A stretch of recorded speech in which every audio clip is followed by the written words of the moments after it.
Corona एक बार फिर से डरा रहा है। दिल्ली से महाराष्ट्र तक कोविड के पेशेंट बढ़ रहे हैं। दिल्ली में 23 मामले, हरियाणा में 5 मरीज सामने आए हैं।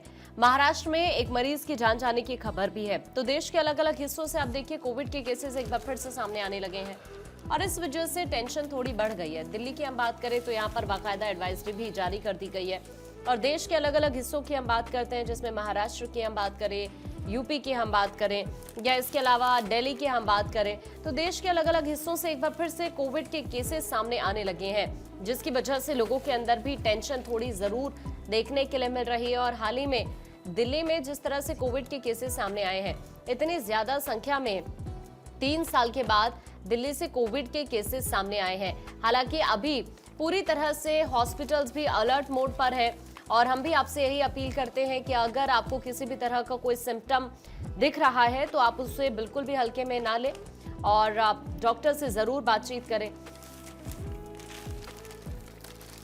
लेकिन देखिए कोविड ने एक बार फिर से टेंशन लोगों की बढ़ा दी है। दिल्ली की अगर हम बात करें तो 20 से ज्यादा इस वक्त एक्टिव केसेस दिल्ली के अंदर है। गाजियाबाद की हम बात करें 4 से 5 केसेस इस वक्त गाजियाबाद के अंदर है। नोएडा से भी हाल ही में कुछ मामले सामने आए। महाराष्ट्र की बात करें, यहाँ पर भी कोविड के कई केसेस सामने आ चुके हैं। केरल में भी कुछ इसी तरह की सिचुएशन है। हरियाणा में 5 मरीज मिल चुके हैं।